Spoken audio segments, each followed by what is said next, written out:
Então, só para organizar a aula de hoje, eu vou mostrar aqui, a partir do que a gente já sabe, né, da interação dos quarks, né, ultrarrelativísticos com o campo do color glass, né, onde o núcleo está modelado pelo color glass, a gente vai utilizar a informação sobre o propagador, basicamente foi o que a gente calculou, né, o propagador do quark interagindo com o campo do color glass, a gente vai utilizar toda aquela técnica para calcular, então, agora a interação de um fóton virtual com o color glass, basicamente esse é o ponto de partida para calcular a seção de choque gama-A, indo em X, né, ou seja, a seção de choque inelástica, né, da interação do fóton virtual com um núcleo no modelo do color glass, né.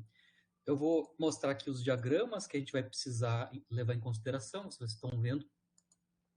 Basicamente, nós vamos ter três diagramas relevantes, né?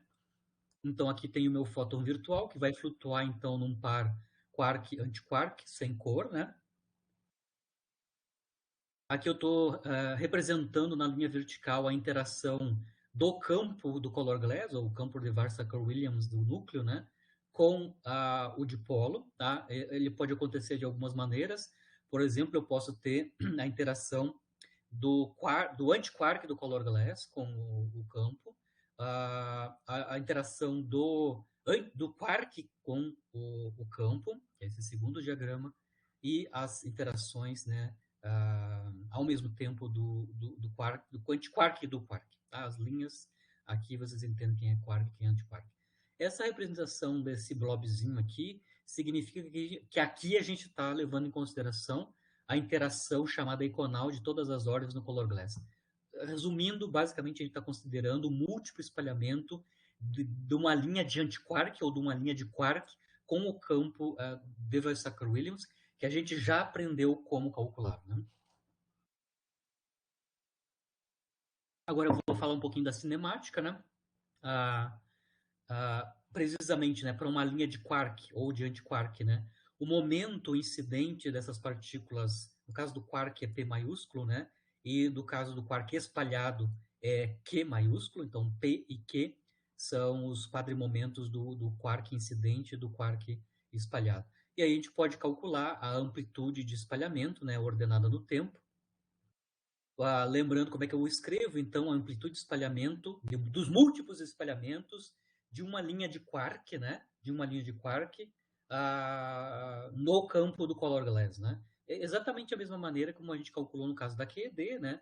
Explícita, se vocês lembrarem lá do campo de Weizsäcker-Williams, um elétron, né? Interagindo com o campo de Weizsäcker-Williams de uma partícula carregada, né? A gente mostrou então que a amplitude de espalhamento, onde a gente aqui está incluindo os múltiplos espalhamentos, né? Do quark ou do antiquark com o color glass, incidindo, né, com um momento P e saindo depois do espalhamento com um quadrimomento Q, né? Isso é basicamente 2π a conservação de energia, né? A delta de Q menos P menos, e as componentes menos são energias, né? A gama de Dirac componente menos, a função sinal, que vai depender de qual é o valor da energia do quark incidente, o P menos, né? E depois a gente tem uma transformada de Fourier, né? Que a gente vai passar do espaço de configuração para o espaço de momento transversal, né?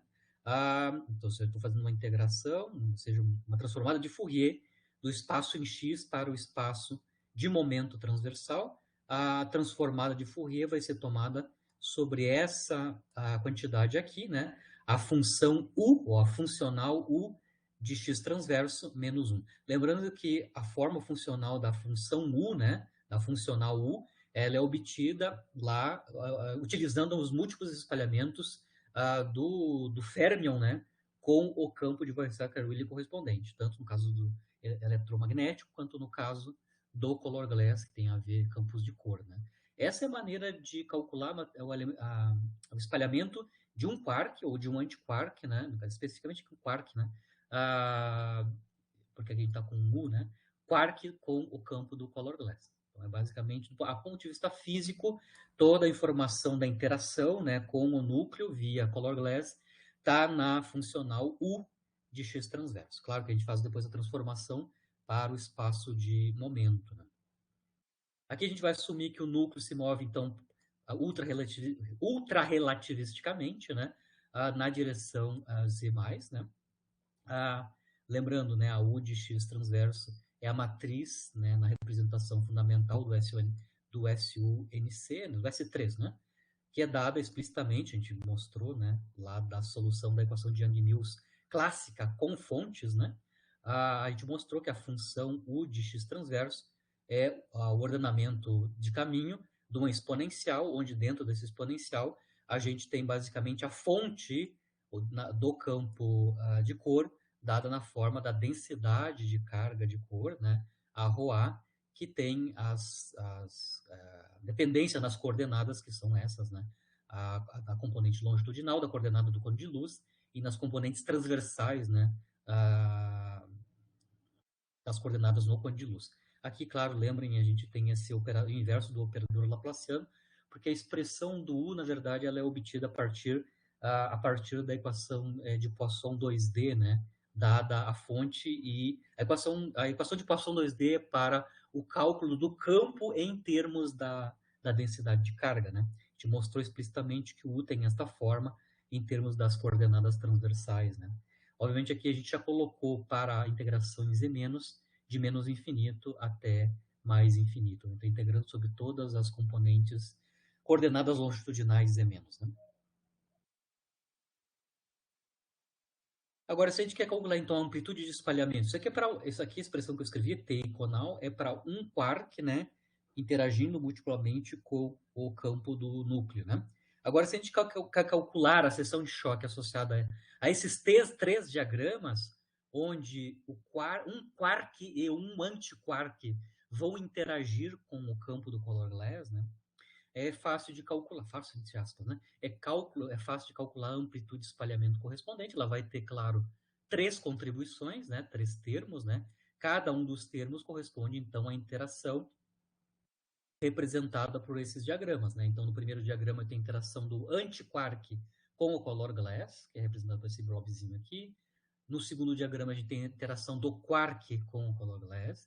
E o terceiro diagrama, a gente tem uma combinação, né, da interação do quark e do antiquark com o color glass. Então, a amplitude envolvendo aqueles três processos, que eu vou denotar aqui por M diz, né, seja a matriz de espalhamento ou amplitude de espalhamento para o espalhamento profundamente inelástico, fóton virtual núcleo, né, onde o núcleo está modelado pelo color glass. Obviamente, o estado final vai ser o QQ barra mais o resto, né, o resultado do espalhamento inelástico, né.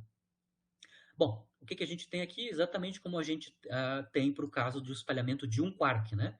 Então, o primeiro diagrama, o antiquark interage com o color glass. Se vocês olharem o primeiro termo que está aqui, né? O primeiro termo que está aqui é exatamente o espalhamento do antiquark com o color glass, claro. Aqui a gente vai ter que reescrever, né, explicitamente, né, as regras de Feynman associado a esse diagrama, né, certo? Obviamente aqui no caso do propagador desse cara, né, propagador desse antiquark, enquanto ele interage com o color glass, vai envolver, obviamente, a função U de x, x transverso, né? De novo, a gente tem, então, transformada de Fourier do espaço de configuração, do espaço de coordenadas, x2, né, para o espaço de momento transversal, né, momento transversal. Aqui a gente tem o Dagger de x2 menos 1, porque a gente está considerando o espalhamento do antiquark, né, com o campo do color glass. O resto que vocês estão vendo aqui, né, é basicamente as regras de Feynman, né? Regras de Feynman relativo a esse primeiro diagrama aqui, né? A menos da polarização do fóton, né? Ou seja, se eu basicamente analisar só o diagrama aqui da interação do quark e antiquark com o campo, né, do color glass.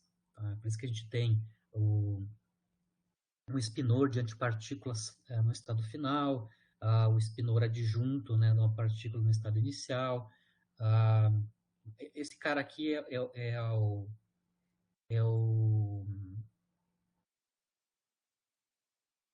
os spinores, né, os spinores dos férmions que estão entrando e saindo aqui nesse diagrama, né? Obviamente eu vou ter propagadores de quarks intermediários. Lembra, eu não vou me discutir muito isso aqui, porque a gente já fez essas contas naquela disciplina onde a gente estudou, né,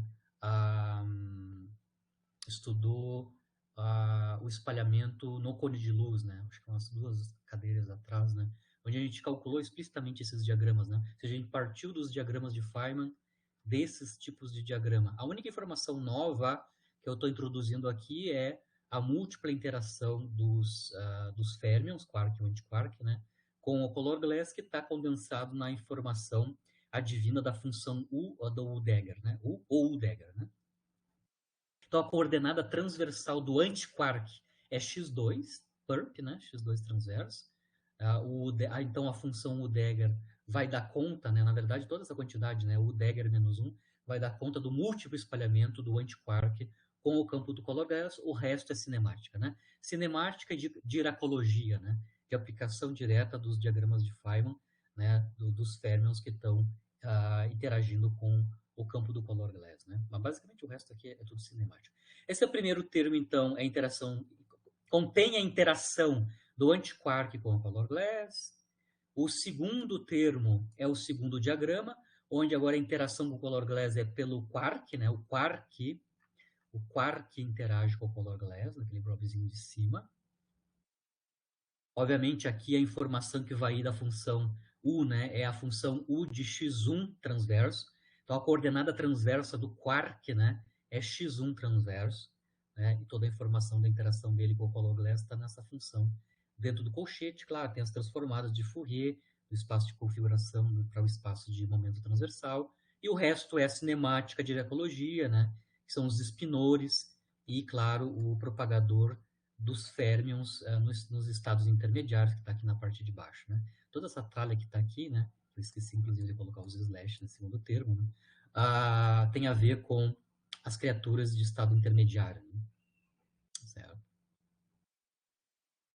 E, finalmente, o último termo, que é o mais complicado, né? Onde tanto o quark quanto o antiquark interagem com o color glass, né? Multiplamente, né?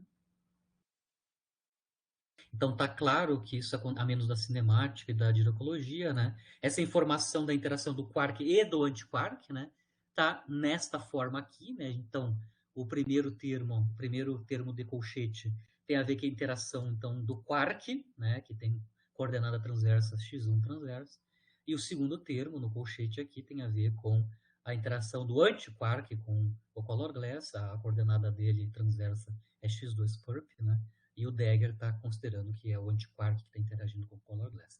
Claro, de novo, toda a parte de diracologia, né, dos espinores, né, referente, e claro, e os propagadores dos férmions nos estados intermediários, né, relativo a este diagrama aqui. Então, se a gente vai calculando a matriz de espalhamento do fóton virtual, que está sendo aqui explicado como interação do dipolo, né? Porque a gente está pensando que ele pode flutuar, né? Expandimos ele no estado de Fock. O estado de Fock mais baixa ordem do fóton virtual é o QQ bar, né? É o dipolo de cor, né? A gente vai calcular essa amplitude via a soma de 3 contribuições, onde o antiquark, o quark e os dois, né? Quark e antiquark, interagem com o campo do color glass, onde a informação do color glass está nas funções U, né? Lembrando, as funções U e U Dagger, né, dependem das fontes, né, do campo de cor na forma da densidade de carga, né? Lembrando que essa integração aqui a gente tem como escrever ela em termos do propagador livre, né? A gente substitui, né, a informação do inverso do operador laplaciano 2D por o propagador livre, e quando a gente faz essa substituição, a gente consegue calcular explicitamente as integrações correspondentes, claro, regularizando, né? Isso há 2 aulas atrás a gente fez, 2 ou 3 aulas atrás a gente fez. A gente vai ter que regularizar porque tem uma divergência de infravermelho, mas basicamente a gente consegue calcular até o fim, né, o resultado dessa integral que está no expoente da funcional U, né? E da Udegger também, né? Aqui só para entender essas notações que eu estou usando aqui na amplitude, né? Q maiúsculo, P maiúsculo e K são então os quadrimomentos do quark e do antiquark espalhados, né? e K maiúsculo é o quadrimomento do fóton incidente, né, respectivamente. Né? O X1 transverso e X2 transverso, como eu falei, né, são as coordenadas do espaço de parâmetro de impacto, né, do quark e do antiquark. Então, X1 para o quark, X2 para o antiquark. No terceiro diagrama aparece um quadrimomento L. Se vocês olharem aqui, tem um L aqui tanto no numerador e ali embaixo, no denominador, tem o L-perp, né? Tem a componente transversal desse quadrimomento L, né? Esse quadrimomento L é o momento transferido entre o núcleo e a linha de Quark, né? Momentum transfer, né? É o momentum transfer.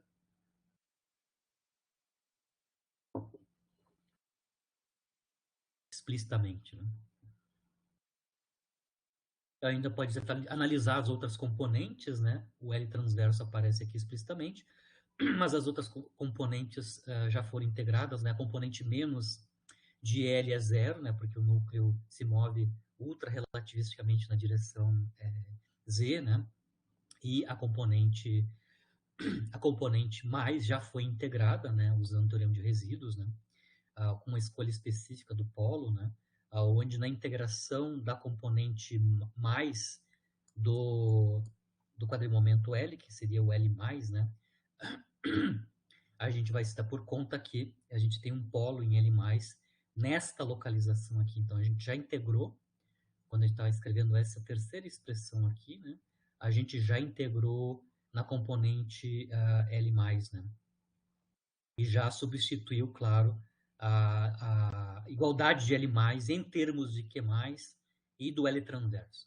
Vejam bem que a componente transversal do quadrimomento transferido L está sendo integrada aqui, né? Eu tenho também, além das integrais, além das transformadas de Fourier usuais, né? A gente ainda tem a integração na componente transversal do momento transferido.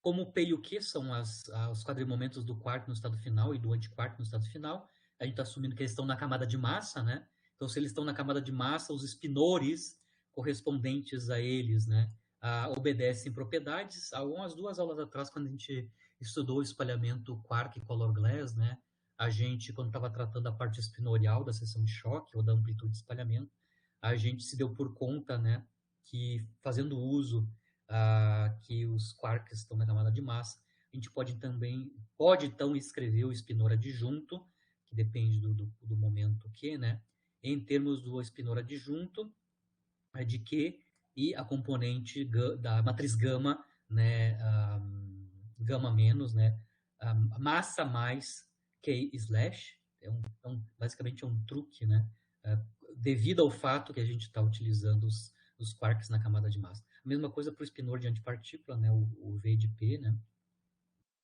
também pode ser escrito em termos do próprio espinor, mas mais a massa do quark correspondente, né, e do slash do quadrimomento correspondente. Então, isso é basicamente um truque usando as propriedades dos espinores, assumindo que os quarks estão na camada de massa no estado final, né. Se a gente introduzir, né, essas igualdades, né, para os espinores aqui nos 2 primeiros termos aqui da amplitude de espalhamento, né, ou seja, aqui e também no segundo termo, né, no U barra e no V. E além disso, né, introduzir uma variável muda naqueles 2 primeiros termos, lembrando só para lembrar, né, só o último termo envolve a integração na componente transversal do quadrimomento L, né? Eu tenho integração em L-perp, né? Nos outros dois, não, né? Nos outros 2 primeiros termos não tem essa integração, mas eu posso botar a mão lá de alguma maneira, né? Então eu posso botar uma delta lá, né? Uma delta, uma identidade, de maneira que nos 2 primeiros termos eu também tenha uma integração no momento transversal L-perp, né? Ou seja, no primeiro e no segundo termo eu vou introduzir termos desse tipo, né? Fatores desse tipo, né? Eu vou introduzir de novo no primeiro e no segundo termo integrações na componente transversal, L-perp, né?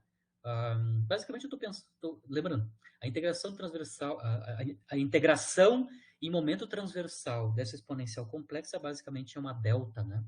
É uma delta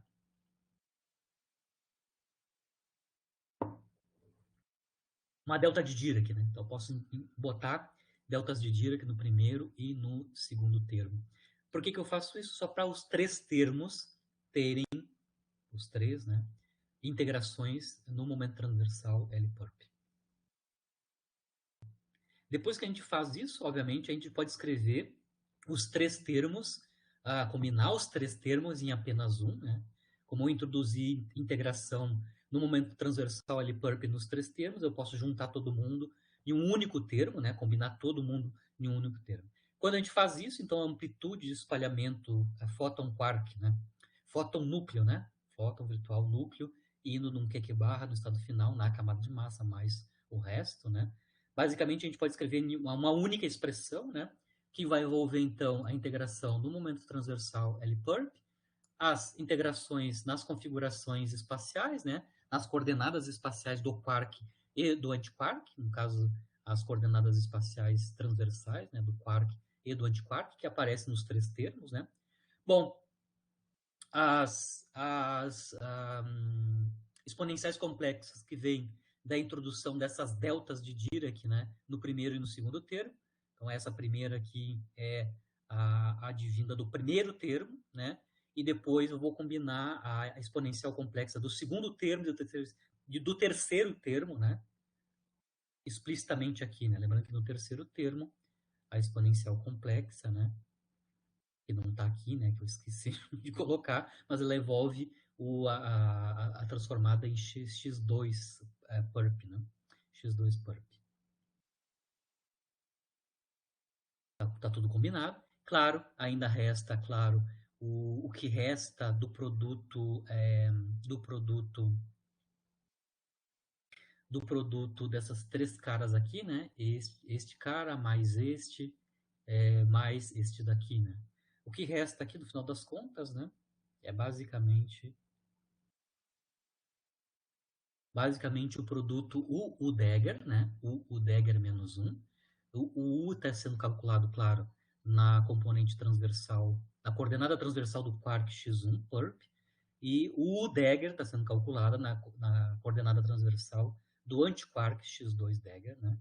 E, obviamente, toda a parte espinorial, né? Que é o sanduíche dos espinores, da tralha dos três termos, né? Todo mundo que está todo mundo que está ensanduichado, né, pelos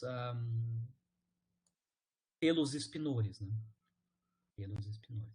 Obviamente, eu já substituí ali no primeiro e no segundo termo os espinores escritos dessa maneira aqui, né?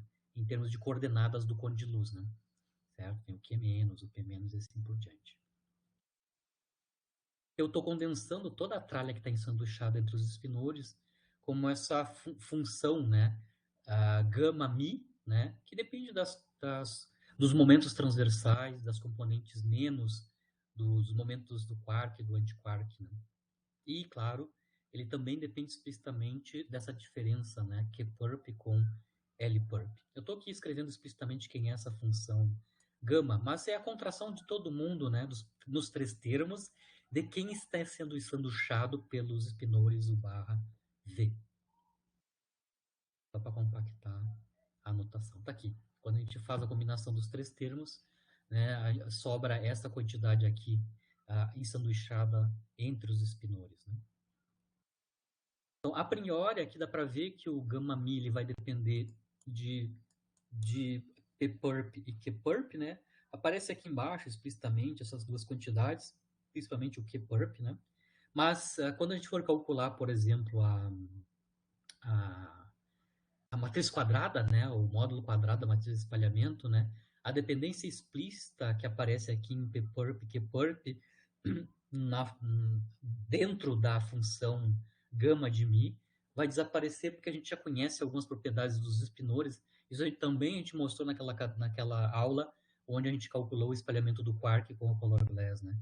Tem uma propriedade, basicamente, que a gente já utilizou, que é quando a gente tomar o módulo quadrado da amplitude, né? Quando tomar o módulo quadrado da amplitude,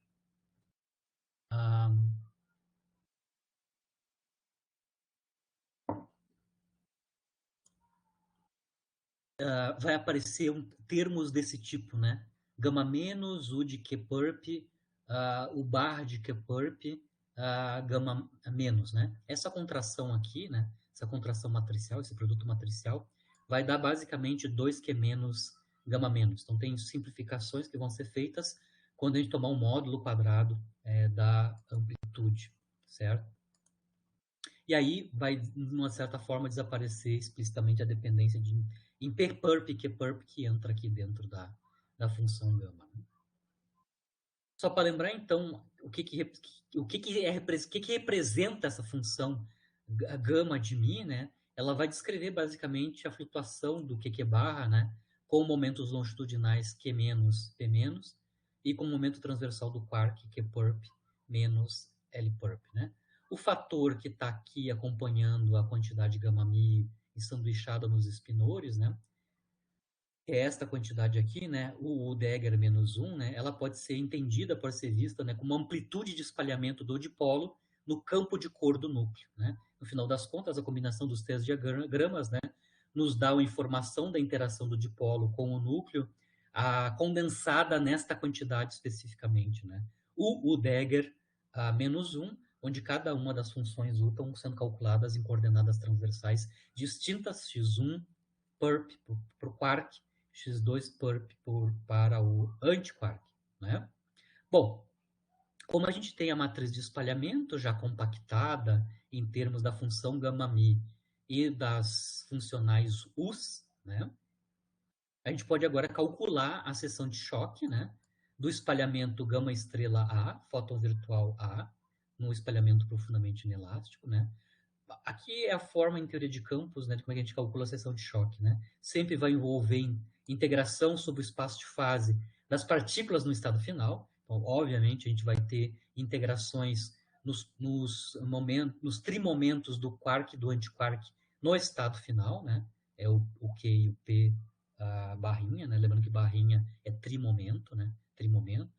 Apropriadamente normalizado, né? Apropriadamente normalizado. A gente tem as energias deles aqui no denominador, né? Delta de conservação de energia momento, né? Escrita nas coordenadas do cone de luz, claro. As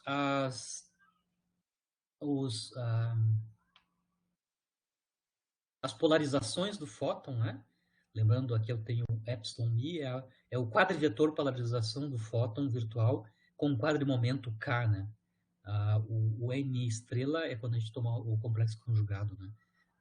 Quando a gente calcula o módulo quadrado da matriz de espalhamento, né? E a parte de informação que a gente acabou de calcular, né? A gente ainda vai ter que calcular o quadrado da matriz de espalhamento, né? O quadrado da matriz de espalhamento é o M estrela, né? E ainda a média, claro, por configurações, né? Média sobre as configurações das cargas de cor, né? Então, ainda depois de calcular o módulo quadrado da matriz de espalhamento, ainda tem que tomar a média, claro, usando, por exemplo, o modelo do McLaren-Renault-Palin ou a média usando uma função peso, por exemplo, que tem a involução em rapidez, por exemplo, é a função peso dada pela equação de Milwaukee, né?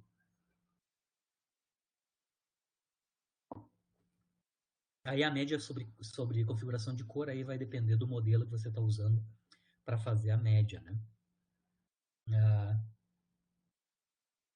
A gente pode ver aqui que na expressão do gama μ, né, ele depende explicitamente o gama μ só na diferença, né, que é perp menos L-perp. Se a gente olhar aqui, né, ó, a única dependência explícita do Q e do L transversal, né, está aqui no denominador, né, onde ele aparece com sempre uma diferença, né, que é perp menos L-perp, nesse outro termo aqui também, que é perp menos L-perp menos K-perp. Então, sempre aparece a dependência em Q e L, sempre aparece como essa diferença aqui na expressão do gama μ. Tá? Então, eu vou mudar a variável, como sempre aparece esse tipo de diferença, tanto na função gama de μ, como na função gama de Ni estrela, quando eu tomar o complexo conjugado da matriz de espalhamento, né? Eu vou fazer uma mudança de variável, né? Relacionada a essa diferença do Q-perp e do L-perp, que eu vou denominar de M-perp. Então, tem um bivetor, né? Denominado M-perp, que a gente vai utilizar para fazer uma mudança de variável, usando o fato que a função gama tem uma dependência nesta diferença, certo? E aqui, claro, estou escrevendo, então, finalmente a seção de choque do DIS, né, da interação fóton-núcleo, né? Obviamente, todas as normalizações já estão sendo tomadas, né? Obviamente, dá para ver que foi feita uma outra mudança de variável, que eu estou integrando a variável z, né? Só para lembrar, a variável z aqui está sendo definida, a nova variável z está sendo definida como a razão da componente menos do quadrivetor Q, né, com a componente menos do quadrivetor K. Lembrando, basicamente, Z aqui é a fração de momento portada pelo quark no estado final, né, comparado com a componente longitudinal do momento do fóton π, né? Lembra que K é o quadrimomento do fóton, então K menos é a energia do fóton no estado inicial, né? E Q menos é a energia do quark espalhado, né? Certo? Lembrando que P menos é 1 menos Z. Lembrando, o antiquark porta uma fração 1 menos Z do fóton e o quark porta uma fração Z do momento longitudinal do fóton. Né? É só a definição de Z, né? É fração de momento longitudinal, né? Do quark, do antiquark relativo ao fóton, como a gente faz lá nas coordenadas de Conde de luz, quando a gente calcula a interação do fóton com o alvo, né? Então, eu já escrevi em termos de Z, né? De onde é que aparece essa integração em Z? Ela é feita a mudança de variável quando, por exemplo, a gente toma em integração no trimomento, né, o D3Q, por exemplo, né, o D3Q envolve a integração na componente menos, né, aqui explicitamente eu vou ter uma integração na componente menos do Q e do P, né, do Q e do P. Então, na componente menos, na integração da componente menos em Q, que é do quark, né, a gente pode fazer a mudança de variável desta forma, né, troca Q menos por Z, claro, aparecem fatores na frente e tudo mais. Né? Obviamente, aqui eu já escrevi as funções, as integrações em x1 e x2 e momento transversal. Também utilizando as novas variáveis, como eu comentei, né?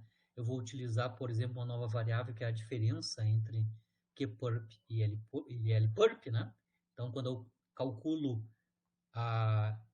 essa matriz de espalhamento ao quadrado, onde dentro delas, né, tem as funções gama, né, a função gama mi, né, gama maiúsculo mi, né, a gente vai necessariamente ter então, as integrações em mperp e m'perp, né, e uma integração em R. Aqui na integração em R, eu estou substituindo a integração nas coordenadas transversais para a coordenada diferença, né? Aqui na minha anotação, eu já estou utilizando troquei as integrações em x1 e x2, né? Aqui na matriz de espalhamento eu tenho integração em x1 e x2, né? A gente vai trocar aquelas integrações em x1 e x2 nas coordenadas transversas, né? Para as integrações nessas novas variáveis, né? A variável rperp, né? Que é a diferença entre x1 e x2, transversal, né? Que basicamente vai dar o tamanho transverso do dipolo de cor, né? Então, R vetor é a diferença, né? Entre a coordenada transversal do quark e do antiquark, né? E também a gente introduz o baricentro do dipolo, ou seja, a coordenada do baricentro do dipolo, que é dado pela média, né? x1 mais x2 transversal dividido por 2, né?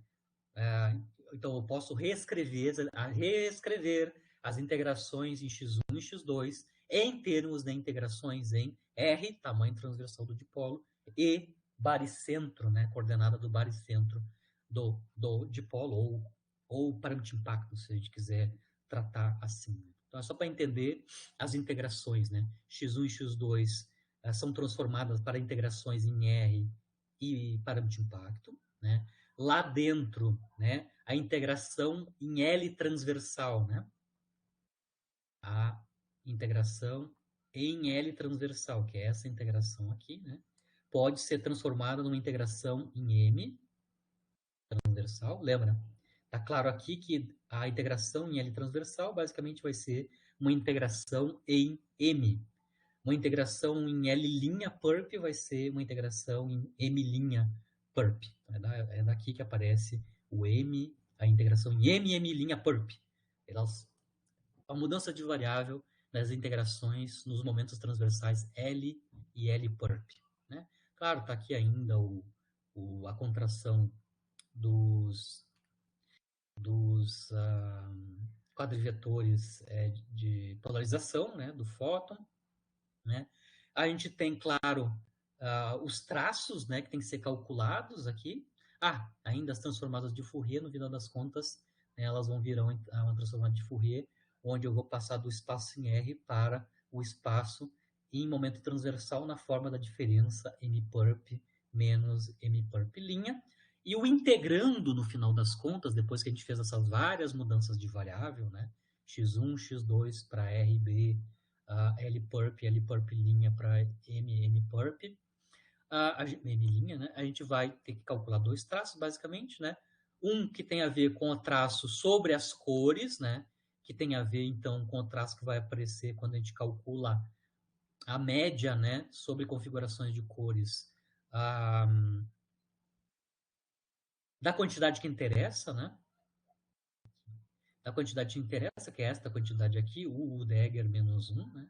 E um traço que tem a ver, traço de Dirac, né? Traços sobre os espinores, né? Então, vão ter dois tipos de traços que vão ser calculados aqui no integrando. Traço sobre cor, onde no traço sobre cor nós temos basicamente o traço de 1 menos a parte real do produto U Degger. Lembrando que aqui eu já reescrevi o x1 perp e o x2 perp, né? A coordenada transversal do quark e a coordenada transversal do antiquark, né? Em termos das novas variáveis de integração, que são o tamanho transversal do dipolo e o parâmetro de impacto B. E, claro, essa é a parte de cor, da interação com o color glass. E a gente ainda tem o traço das matrizes, né, associadas aos espinores e todo o inferno que tem embutido dentro das funções gama-mi, né? Toda assim, essa tralha aqui que tem que ser calculada, o traço, né? Usando o truque de Casimir, né? O truque de Casimir, o sanduíche nos espinores de produtos de gama, né, e quadrimomentos, a gente usa o truque de Casimir, isso vira um traço, né? O truque de Casimir, a gente então tem um traço sobre espinores, né? Desta forma, né, onde a gente já aplicou aqui as propriedades dos espinores, né? Então aqui está aparecendo o Q/, e o P/, né, que são os quadrimomentos desses quarks e antiquarks, né? E também as funções gama que envolvem, claro, no numerador, né? Produtos, né? Produtos de matrizes gama, né? Basicamente isso, usando o truque de Casimir. Então, temos que calcular dois traços, né? Traço em cor e traço de Dirac usual, né? Usando o Casimir. Né? Essa parte espinorial é trivial porque a gente faz isso toda hora em QED, né? É QED, basicamente, né? Na verdade, a única novidade vem do traço, né, sobre cores, de 1 menos a parte real, né, da média sobre configurações de cores do produto o Degger, né? Se a gente introduzir aqui notações, né, se a gente denotar o quadrado da função de onda do fóton virtual, né, o psi quadrado, né, como sendo toda a tralha que envolve apenas o traço dos espinores e matrizes gama, né? Então, condensa todo mundo que depende só da parte espinorial e separa o que advém da interação do dipolo com o núcleo, né? Então, separa todo mundo que acompanha o traço de Dirac e só deixa sozinho os traços de cor para fora, né? Então, eu vou condensar minha notação, assumindo, então, definindo que a função de onda do fóton ao quadrado, né, é definida como toda a tralha, todas as constantes que inclui, né, os quadrimomento polarização do fóton, as integrações em MM-perp, MM', né, as transformadas de Fourier, né, transformada de Fourier de espaço de R para o espaço de diferença M menos M', e o traço de Dirac, né, que envolve os espinores e as matrizes gama. Tudo isso eu vou chamar de psi quadrado. É uma notação para a função de onda no cone de luz ao quadrado para o fóton virtual, né? E também eu vou introduzir, finalmente, né, eu vou introduzir a definição da seção de choque de dipolo. Tá? Seção de choque, claro, é a seção de choque, ou seja, é a interação, né? A interação do dipolo com o alvo, na forma do núcleo. Claro, no modelo do color glass, ou nessa teoria efetiva do color glass, né? A seção de choque de dipolo a gente vai denotar por sigma dip, né? Explicitamente aqui ela vai depender, né? Poderá depender de x ou da rapidez, e explicitamente do tamanho transversal do dipolo, né, o R-perp, certo? Então, a gente vai definir, então, a seção de choque de dipolo, né, aqui no color glass, que pode depender em X e R, mas explicitamente em R, né, sendo definida como 2 sobre NC, a integração no parâmetro de impacto, ou no baricentro do dipolo, daquele traço de cor, né? O traço de cor envolve apenas, né, a, a, as funcionais U's, né? Então aqui eu vou calcular o traço sobre cor do valor do valor médio, né? Sobre configurações de carga de cor da quantidade 1 menos o Dagger. Lembrando que o U e o Dagger estão sendo calculadas em coordenadas distintas, né? O U está sendo calculado em B mais R sobre 2 e o U Dagger está sendo calculado, avaliado em B menos R sobre 2 nas nossas transformações de coordenadas, né? Com essas duas notações, né? Função de onda ao quadrado e a seção de choque de dipolo, onde na seção de choque de dipolo toda a informação do color glass está dentro, né, dela, né, na forma do produto U-Dagger. Lembrando que o U e o U-Dagger, eles vão envolver, estão exponenciais de integrações que envolvem as cargas fontes, né? As cargas fontes na forma das densidades de carga e, claro, a média sobre configurações de cores vai depender de modelo. A gente fez bastante análise sobre o modelo McLaren-Vanderbilt, né? Mas a gente poderia utilizar na média, né, sobre configurações de cor, outro tipo de média, né? Por exemplo, de Milwaukee, a vantagem de Milwaukee é que a gente também pode introduzir a dependência em X, né? Ou em rapidez, na seção de choque de dipolo, porque no modelo MV, né, essa média sobre configurações de cores, né, não depende, né, é independente da rapidez, né? Ela não tem dependência direta na rapidez, vai ter dependência apenas na coordenada transversal ou no tamanho transversal do dipolo. Mas a gente está vendo aqui o caso geral, né, onde você pode utilizar várias abordagens para fazer o cálculo da média sobre configurações de cor, na forma da função peso, como a gente discutiu na aula passada ou na aula retrasada, né? Com essas duas notações, né?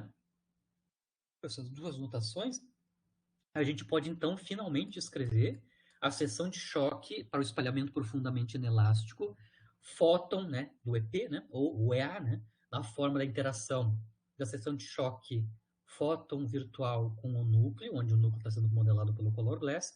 Basicamente, as duas integrações que vão restar, então, eu tenho integração sobre o momento longitudinal do quark, que é a variável z, sobre todos os valores possíveis de z, uma fração de momento longitudinal. O z varia de 0 a 1, né? Fração entre 0 e 1. A integração em todos os possíveis tamanhos transversais dos dipolos, né? Então a gente vai integrar de dipolos pequenos, né, até dipolos grandes, né? Obviamente a dinâmica relacionada a dipolos de pequeno tamanho e de grande tamanho é distinta, né? Naquela cadeira anterior a gente discutiu bastante, né? Qual é que é a física que domina, né?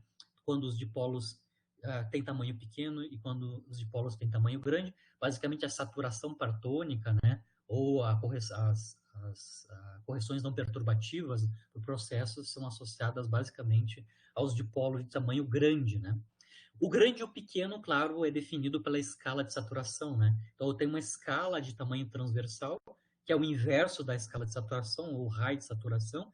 O raio de saturação é que define o que é de polo grande e o que é de polo pequeno nessa nossa discussão, né?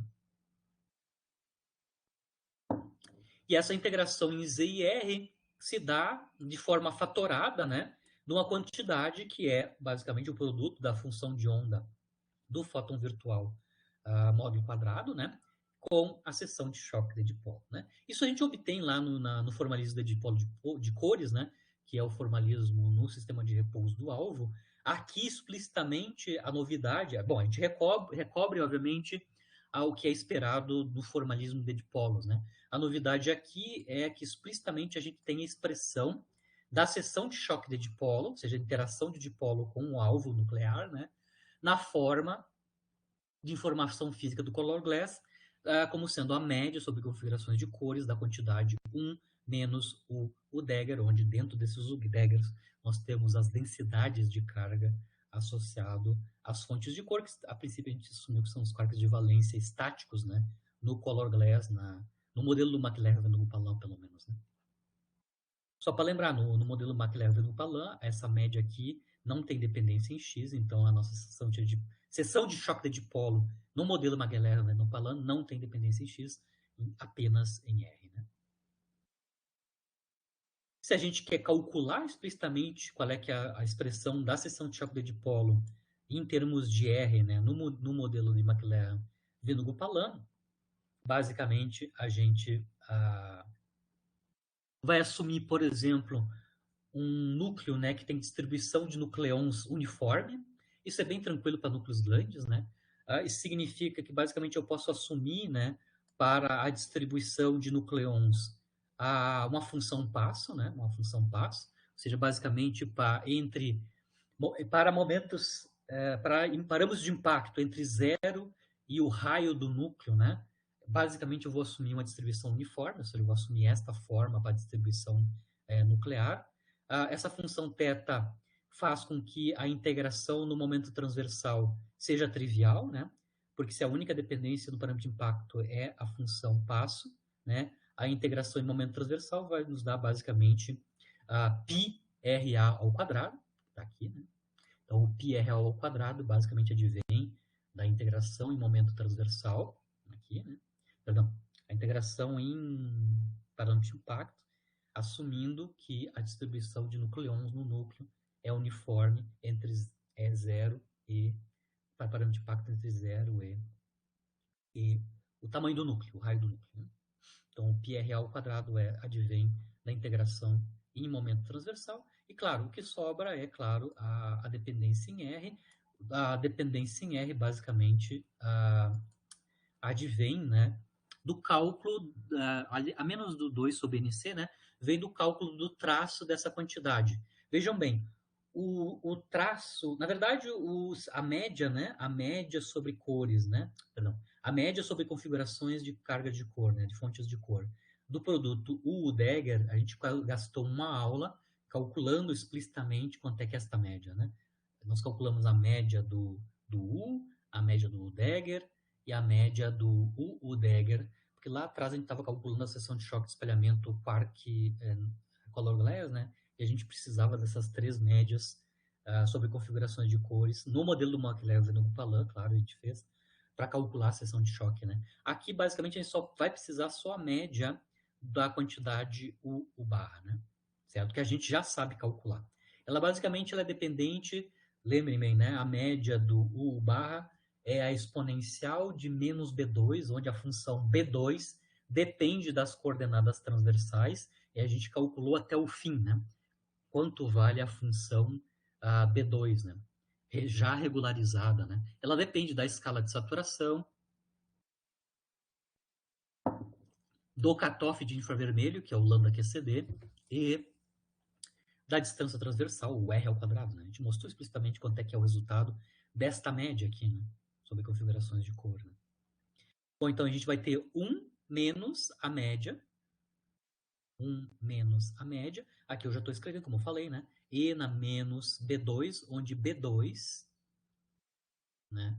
é toda esta quantidade que a gente calculou explicitamente, né? A gente colocou aqui explicitamente quem são os propagadores livres e integrou em momento transversal. Elevou ao quadrado e integrou em momento transversal, né? Então, basicamente, só para lembrar, isso aqui no modelo McLaren-Palan é a função B2 de R-perp. A gente calculou explicitamente essa quantidade. O expoente, né? O expoente a gente calculou até o fim, já regularizando, né? Só para lembrar, no modelo McLaren-Palan, a escala de saturação, né? A dependência dela é quadrado da constante de acoplamento, na escala aqui de interesse, né? Vezes a integração em coordenada longitudinal do quadrado da largura da gaussiana, né? Lembra que μ z menos ou μ de x menos é a largura da distribuição gaussiana para as densidades de carga do modelo MV, né? É assumido uma distribuição gaussiana para as densidades de carga com largura μ de z menos ou de x menos, né? Claro, ainda está faltando um NC aqui na frente, mais algumas coisinhas, mas basicamente a escala de saturação ao quadrado no modelo MV tem essa forma aqui, né? Certo? Então a gente sabe qual é que é a dependência em R, né? A dependência em R no modelo MV para a seção de choque de dipolo é direta. A gente já calculou as quantidades de interesse, né? A gente só vai precisar da média do U-Dagger, né? Escrita em termos de R transverso e da escala de saturação. Basicamente é a função B2, né? B2 de R transverso. Lembrando, só para lembrar, a gente já fez isso, né? O G0 que aparece aqui, e a gente tem que calcular essa integração, né? Ela basicamente é o propagador livre, né? Em duas dimensões. Ele está ali para substituir só para lembrar, né? Ele está ali para substituir o inverso do operador laplaciano 2D, né? Só para lembrar, a gente está usando, então, o propagador livre escrito desta maneira, né? Envolvendo uma transformada de Fourier, né? A gente pode calcular explicitamente essas integrações, né? Por exemplo, aqui o propagador livre, né? Se a gente calcular explicitamente essa integral bidimensional, né? Ou essa transformada de Fourier bidimensional, basicamente a gente vai mostrar que a dependência é proporcional ao logaritmo de inverso da coordenada transversal ao quadrado e o cutoff, né, do infravermelho que a gente assumiu como sendo o lambda QCD, né? Sempre vai ter um cutoff de infravermelho que tem a ver com a divergência que aparece associado ao limite inferior na integração em momento transversal aqui nas expressões do propagador livre, né? O cutoff de infravermelho é uma escala lambda de infravermelho, mas que em geral a gente sempre assume como sendo lambda QCD como uma escala associada a cutoff de infravermelho, né? Obviamente a gente pode introduzir correções quânticas ao modelo MV, por exemplo, a equação de Milwaukee, né, para a função peso. Quando a gente faz isso, claro, eu vou ter uma seção de choque de dipolo, uma seção de choque de dipolo, que no caso a média que vai depender da rapidez, né, vai variar com a rapidez, e aí automaticamente eu vou ter uma dependência em x de Bjorken para a seção de choque de dipolo. Mas no MV não, né? O modelo MV, basicamente, a seção de choque de dipolo só depende do tamanho do dipolo, né? O variável R. A expressão aqui que a gente obteve para a seção de choque de dipolo para o modelo MV, né? Vocês vejam qual é que é a forma funcional. A gente tem uma normalização, que é a área transversal do núcleo, né? Multiplicado por 1 menos uma exponencial decrescente, onde lá no expoente dessa exponencial decrescente, eu tenho uma escala de saturação ao quadrado multiplicada por uma função de R, né? O R quadrado, né? Um modelo fenomenológico, né, que tem justamente esse tipo de comportamento, né, obviamente ele é inspirado em física de saturação, por exemplo, o color glass, né, é o modelo fenomenológico de GBW, né, onde a seção de choque de dipolo tem justamente esta forma funcional em X e R, né. Eu tenho uma normalização, que é o sigma zero, que no caso do próton, basicamente o sigma zero significa a área transversal do próton, né, é πr do próton ao quadrado. No caso nuclear, pode ser a área transversal do núcleo, né, πRA ao quadrado, né, 1 menos uma exponencial decrescente, dependente da escala de saturação. Claro que no modelo do GBW, né, do Golet-Bernard-Wusthof, existe uma parametrização para a dependência em X da escala de saturação. Basicamente, a forma que ele utiliza para parametrizar a escala de saturação advém da solução da equação BFKL, né, a solução da equação BFKL, onde basicamente a escala de saturação tem uma dependência ali de potência em X, né, multiplicada por R ao quadrado. Tá? Basicamente, o modelo GBW, né, ele captura, né, as propriedades básicas dos modelos físicos envolvendo color glass, ou física de saturação, né, em termos de R e em termos da escala de saturação. Né? Obviamente, ele é oversimplificado, tem uma forma chamada iconal, né, que é bem simples, né, e bem simples de simular numericamente também. Né? É um modelo analítico, né? É um modelo analítico. Lembrando que se nós formos calcular no color glass, né, a seção de choque de dipolo que dependa explicitamente da rapidez, onde a função peso vai depender da rapidez, a gente pode usar BK ou Admin-Walk para fazer isso, né? Necessariamente a solução para a seção de choque de dipolo vai ser numérica, né? Dificilmente vai ser analítica, a não ser em casos assintóticos, né? Mas a vantagem do modelo GBW é que ele é inspirado em física de saturação, ou color glass, e é analítico, né? Onde a gente conhece, inclusive, os parâmetros do modelo são fitados, né, aos dados experimentais, basicamente um conjunto bem pequeno de parâmetros livres a serem ajustados no modelo GBW, né? Basicamente é a normalização da seção choque de dipolo na forma do parâmetro sigma zero, né? Dois parâmetros que estão envolvidos na parametrização da escala de saturação, né, que é o x0 e o lambda, né? O lambda é que controla, né, a dependência em x como lei de potência para a escala de saturação, né? Basicamente utilizando então dados, né, de F2, FL para x pequenos, pequeno significa x10 a menos 2 para baixo, né? A gente pode fitar esses parâmetros, né? Aqui eu estou só lembrando os parâmetros originais, né, do paper de 1998 do GBW, né, onde eles propõem essa parametrização, né? O sigma zero para o próton, né? Estou falando de próton aqui. Para o próton, né, o sigma zero é da ordem de 23 milibar, né? Se vocês lembrarem, isso é da ordem de πr próton ao quadrado, né? A área transversal do próton ao quadrado. Você pode até checar que esse 23 milibar corresponde em ordem de grandeza à área transversal πr próton ao quadrado, usando o raio do próton como sendo o raio de carga média do próton, né? E os parâmetros lambda e x0, né? O lambda é 0,3 por aí, 0,29, e o x0 é 3,10 na menos 4, né? Esse 3,10 na menos 4 significa, lá no modelo original do GBW, os valores de x, onde a escala de saturação ao quadrado vale 1 GeV quadrado, né? Então, quando x é igual a x0, a escala de saturação, isso aqui está em unidades de GeV, obviamente, né? GeV ao quadrado, né? Quando x é igual a x0, né, a escala de saturação é exatamente 1 GeV ao quadrado. Então, aqui no modelo original do GBW, quando x é da ordem 10 na menos 4, né, da ordem 10 na menos 4, a gente já sabe que a escala de saturação ao quadrado já é da ordem de 1 GeV ao quadrado, certo?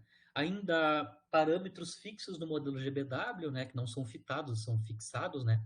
Por exemplo, é a massa dos quarks leves, né?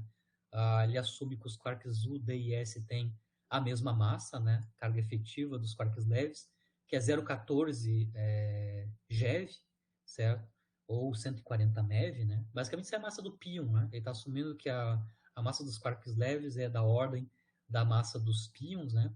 E a massa do charme é da ordem de 1,5, 1,3 GeV. As massas dos quarks são assumidas fixas, né? Ele pode até analisar qual é, que é a dependência e diferentes valores das massas dos quarks, mas os parâmetros são só três, né? Sigma 0, lambda e x0, no modelo do GBW original do paper de 98.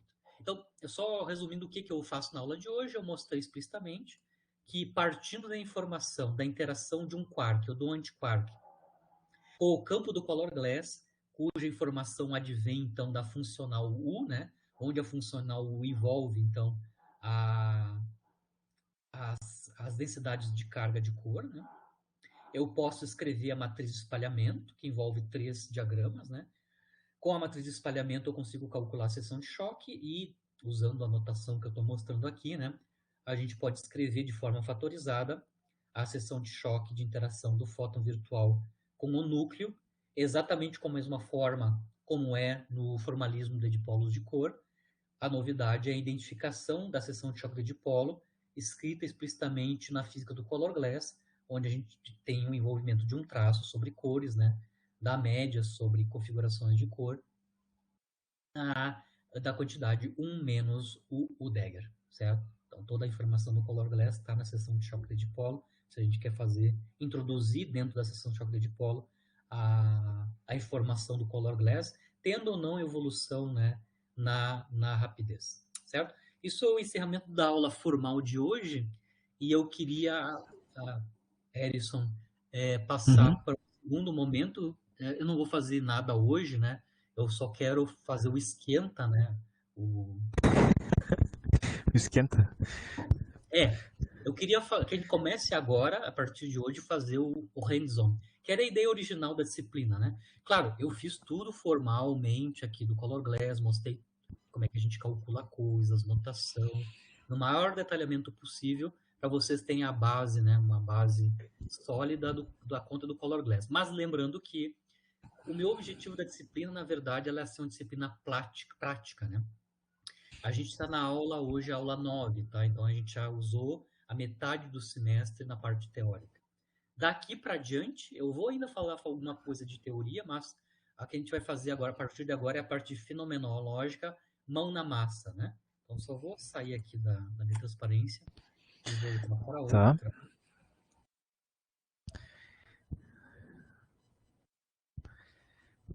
Que é a parte do hands-on, né?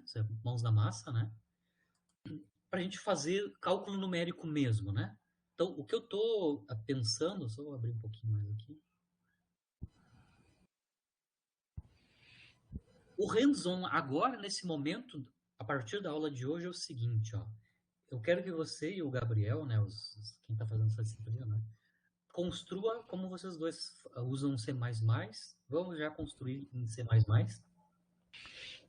3 mãos na massa, né? Três cálculos práticos, né? Começando com bem simples, tá? Eu quero que vocês, primeiro, o hands-on A é calcular a seção de choque de dipolo em termos de X e de R, né? Para o modelo GBW, usando os parâmetros originais do modelo, né? Desta forma aqui. Eu quero que vocês façam o cálculo. Isso é construir uma função, eu não sei, no Fortran é função, né? Uma função, né? SIGDIP de X e R. E vocês vão fazer 2 gráficos, tá? Ou vários gráficos, né? O primeiro é fixar X em 2 valores de X. 10 a menos 2, 10 a menos 5, um X suficientemente grande, outro pequeno. E em termos de R. Né? Tudo em unidades de GeV, né? X 10 a menos 2, 10 a menos 5 em função de R. Depois inverte. Fixa 3 valores de R. Aí eu estou pegando um dipolo pequeno, um dipolo da ordem da escala de saturação e um dipolo grande. 10 a menos 1, 10 a menos 2, 1 e 10, GeV na menos 1, para os tamanhos do dipolo. E aí vocês vão fazer o gráfico disso em termos de X, nesse range, entre 10 a menos 6 e 10 a menos 2, que são os valores experimentais possíveis para o X de Bjork. Isso para o GBW, né, o modelo do Golet-Bernard, o Stoff de 98. Depois, vocês vão fazer o mesmo procedimento, né, para o modelo IIM, né, que é o Ianco Itakura Munier, que é de 2004, né, que já é bem mais inspirada na física explícita do color. Tem mais informação que o GBW, é mais theory-based, né? Tem mais baseado na teoria. Basicamente tem a ver com a dinâmica BFKL no limiar da saturação, né? Mas é um modelo fenomenológico, é analítico também, né? Que envolve X e R. Então eu quero que vocês repitam os mesmos gráficos, ou seja, vocês vão criar uma função, né, de X e R que simula a seção de choque de dipolo no modelo IIM, que é bastante usado na literatura. E se der para fazer, a coisa mais rápida, né, é comparar isso com a seção de choque de dipolo para A igual a 1, claro que é o caso do próton, a gente está falando em próton ainda, tá? Nas próximas aulas a gente volta para o núcleo. O modelo do McLaren-Vanderpump para a seção de choque de dipolo que eu acabei de mostrar ali, né? Mas eu quero que vocês simulem a seção de choque de dipolo fitada, né? A dependência em R, porque em X não vai ter, né? Que está aqui na equação 2.14 desse paper do Albacete de 2011, né? Eles fitam os parâmetros de uma parametrização à la McLaren-Vanderpump para a seção de choque de dipolo numa escala de rapidez inicial. Então, basicamente, eu quero que vocês façam 3 continhas, né, 3 funçõezinhas para 3 modelos distintos para a seção de choque de dipolo para o próton, tá? Para o próton, certo? Certo. Isso você Perfeito. tem que ter isso para sexta-feira. Sexta-feira que vem. Sexta-feira que vem vocês têm que ter isso que eu quero discutir com vocês. E a partir daí a gente vai calcular as funções de estrutura. Com essas 3 seções de choque de dipolo, a gente pode construir no formalismo de dipolos as funções de estrutura F2 e FL, por exemplo, para o próton. Certo? Certo. Perfeito, professor. Então tentem, né? Tentem construir rapidamente. É bem simples, porque é tudo analítico, né? Não tem nada de misterioso aí, é só uma função de 2 variáveis, né? E fazer gráfico. Não tem nada de integração, né? Bem simplesinho, é tudo analítico, né? Só vocês vão ter que ler ali o artigo para construir direitinho. A maior parte de vocês já fez isso na vida, né? Mas já construir essa estruturação a partir de. Acho que o Gabriel está menos enfronhado porque ele não desenvolveu muitos códigos, né? Mas Enfronhado. tu já fez isso várias vezes. Eu acho que sim, eu acho que já deve ter a função pronta do Sigma Deep, por exemplo. Exato. E do IEM também. Provavelmente eu tenho. Então, mas eu vou fazer, né? Com o Gabriel para a gente começar. Isso é o primeiro passinho, né? Só para a gente ter em C++. Vão fazendo um diretório dessas coisas, porque isso é sempre aproveitável, né? Sempre reaproveitado, né? E depois, claro, a gente vai seguir. Então, na aula que vem, a gente vai discutir funções de estrutura, né? E a gente vai fazer mão na massa, semana a semana. Quando tiver uma parte de teoria, eu volto, faço uma aula mais teórica, né? Mas vamos tentar fazer uma grande parte do resto do semestre, tentar fazer uma coisa hands-on, mão na massa, e que seja útil para vocês no futuro, para vocês terem essas quantidades já. Perfeito. Se vocês conseguirem ler os artigos, a gente pode até discutir um pouquinho qual é que são as últimas versões desses modelos, para a gente fazer uma discussão da fenomenologia, né? Eu pedi para vocês usarem os parâmetros originais dos modelos lá atrás, né? Mas a gente pode discutir a quantas anda, né? Os fits, né? Usando esses modelos, tanto o GBW quanto o IEM, né? Perfeito. Tá bom? E o senhor pode mandar isso para nós, assim, na sequência já? Já tá lá. Já tá lá no Moodle. A hands-on já tá no Moodle. Não acreditei. Peraí que eu vou ver. Tá bom, então. Lembro bem, eu botei lá agora um pouco. Se eu lembro bem, antes da aula eu já tinha colocado. Na verdade, o que eu queria fazer, era fazer com a continha em Maple, online com vocês. Mas eu não consegui, no final das contas, fazer que o meu Maple funcionasse, né? Porque o Maple é um pouco mais simples, porque são todos... É tudo... não numérico, né? Não numérico. Sim. Seria mais interessante se a gente for fazer integrações, para a gente não ficar dependente de códigos numéricos de integração, né? Mas... não botei. Peraí. Pois é, professor, não tô achando aqui no caso. Só um pouquinho que eu já coloco. Esse é o Renz 01. Arquivo.